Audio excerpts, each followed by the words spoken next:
Reflexão da liturgia da palavra do sexto domingo do tempo comum. Em quem colocamos a nossa confiança?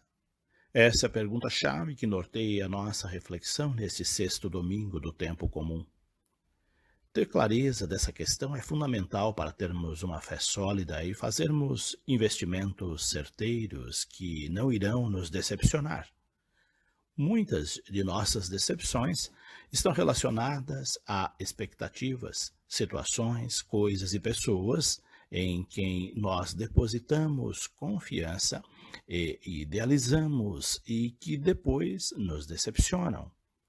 Talvez um dos grandes desafios do nosso processo de conversão, pessoal e comunitário, seja saber distinguir o efêmero do eterno, o passageiro, perecível, daquilo que não passa, não perece, pois as tentações desse mundo são grandes e todos os dias somos bombardeados por coisas que querem nos convencer de que aquilo é bom para nós. Vejamos, por exemplo, os modismos propagados pelos meios de comunicação. De repente, uma multidão está conectada a algo, uma proposta, uma música, um procedimento ou expressões, por mais idiotas que elas sejam.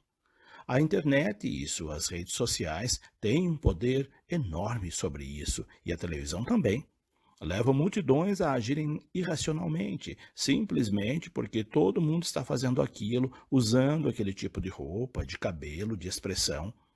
Quem não fizer é considerado antiquado, fora de moda, desconectado da realidade, careta.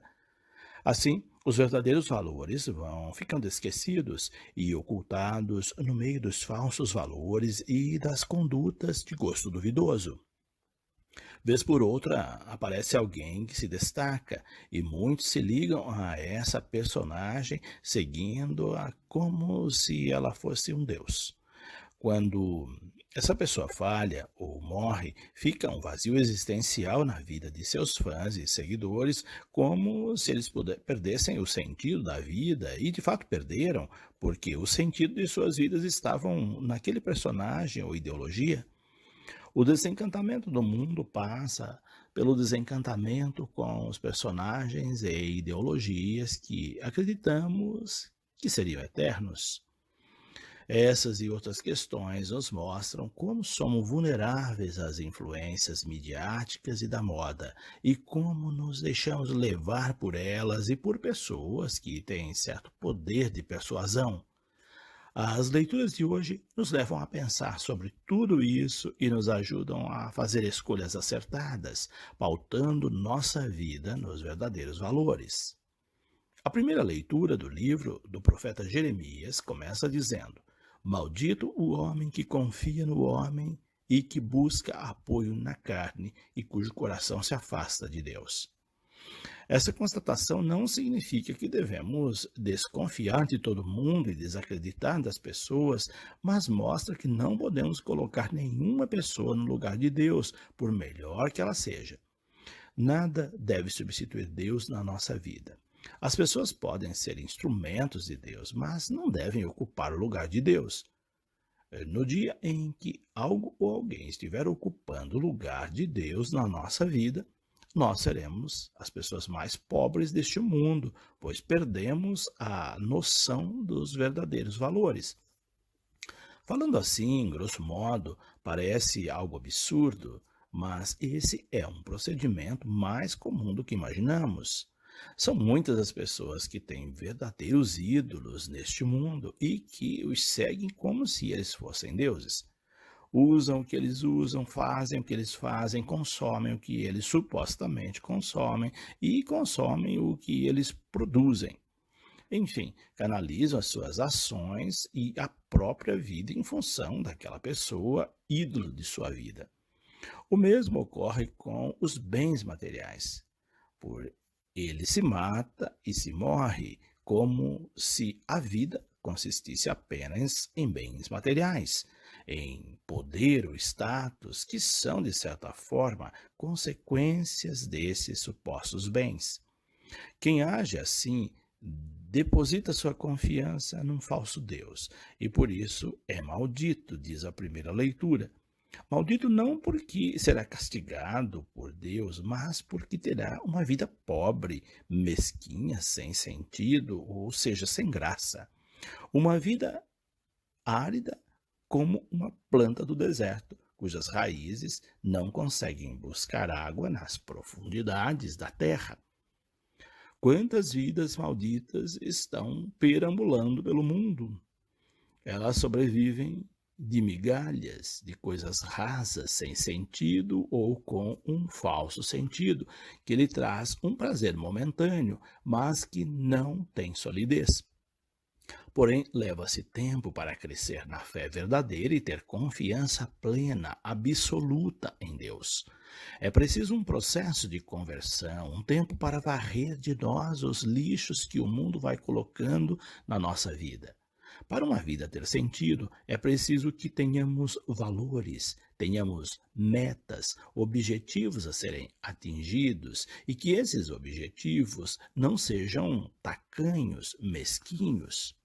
É preciso sonhar as coisas do alto, diz a palavra de Deus. Assim, quem confia em Deus e o ama acima de todas as coisas e de qualquer pessoa, será como a árvore plantada à beira d'água, que solta suas raízes em direção ao rio e de lá traz os nutrientes necessários para se fortalecer. Essas pessoas não temem quando chegam as dificuldades da vida, porque têm uma fé verdadeira e uma espiritualidade abastecida pela fonte que nunca seca. Elas conseguem lidar com os obstáculos com muito mais facilidade, superando-os ou resistindo a pressões de situações adversas. Com essas imagens, tanto a da árvore solitária do deserto quanto da árvore à beira da água, Jeremias quer nos mostrar a diferença entre colocar a confiança no Deus verdadeiro e nos falsos deuses, ou coisas e pessoas que ocupam o lugar de Deus. Isso nos leva a pensar e avaliar nossa relação com Deus e com o que temos neste mundo. Isso fará toda a diferença na nossa vida. Por isso, no versículo seguinte, que não aparece no texto de hoje, o profeta alerta: o coração é mais enganador que qualquer outra coisa. Não podemos nos deixar levar apenas pelos sentimentos, pelas emoções, enfim, pelas paixões. Paixões comumente são enganadoras e traiçoeiras, fazendo-nos idealizar e supervalorizar o que nem sempre é o ideal ou que tenha valor de fato. Paixões nos tornam como cegos, e isso é prejudicial para a saúde do corpo e da alma, pois nos coloca em situações que, em algum momento, nos decepcionarão. A segunda leitura da primeira carta aos Coríntios nos traz o tema da ressurreição dos mortos, ou seja, nos conduz para os valores eternos, mostrando que o sentido da nossa vida está na outra vida. Esta vida é efêmera, passageira, muito curta se comparada à eternidade. E se ela consistisse apenas no que conhecemos e vivemos aqui, ela não teria muito sentido, pois a vida neste mundo é apenas uma preparação para a vida eterna. Assim, devemos confiar na ressurreição, porque Cristo ressuscitou. E se ele ressuscitou, nós também ressuscitaremos com ele. Caso contrário, nossa fé seria ilusória e sem sentido, e a nossa própria vida seria sem sentido. Portanto, devemos crer em Cristo nesta e na outra vida, e não somente para esta vida, pois se assim for, seremos infelizes, diz Paulo apóstolo. Desse modo, essa segunda leitura mantém uma estreita relação com a primeira, pois ambas nos pedem que enxerguemos além das aparências desta vida e possamos vislumbrar o transcendente, a eternidade. Devemos cultivar em nós o desejo de eternidade. É isso que dá sentido à vida. Assim, nossa vida terá um verdadeiro sentido, senão seremos pessoas angustiadas pelos acontecimentos passageiros deste mundo. O evangelho de hoje é o das bem-aventuranças. Jesus desce da montanha, depois de ter escolhido os 12 apóstolos, e lhes mostra o verdadeiro sentido da vida e da missão neste mundo. As numerosas multidões de necessitados que esperam uma palavra de conforto, alguém que lhes mostre o sentido da vida. Foi para esses que Jesus escolheu os seus apóstolos. Assim, entre outras coisas, as bem-aventuranças consistem em alentos para os que vivem na pobreza de espírito, para os que passam fome, para os que choram, para os que são odiados, insultados, amaldiçoados e expulsos por causa dos valores do reino. Enfim, são palavras de vida eterna, mas são também palavras de denúncia para os que causam toda essa dor.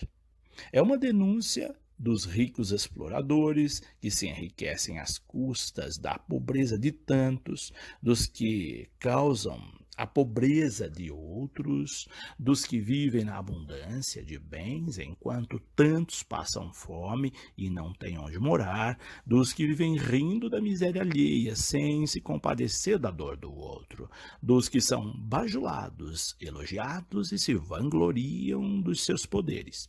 Tudo isso passa, e esses que pautam suas vidas nessas coisas passageiras, por mais valiosas que elas sejam nesse mundo, sofrerão as consequências de uma vida tão pobre perante Deus. Em suma, as leituras de hoje, sobretudo o Evangelho, nos alertam para avaliarmos nosso proceder, nossas ações, em que e em quem nós estamos depositando nossa confiança, o sentido da nossa vida. Os bens terrenos são importantes desde que não nos escravizem e não nos impeçam de sermos sensíveis às dores dos nossos semelhantes e que não ocultem os verdadeiros valores. Precisamos dos bens terrenos para viver, mas não podemos viver apenas por causa dos bens terrenos. Quem assim procede tem uma vida pobre e árida como a árvore do deserto, ou infeliz, não se satisfazendo com nada, como mostra a segunda leitura. Deus é fundamental na nossa vida e é nele que deve estar a nossa confiança plena, pois somente ele é capaz de nos dar a vida plena. Somente nele seremos bem-aventurados.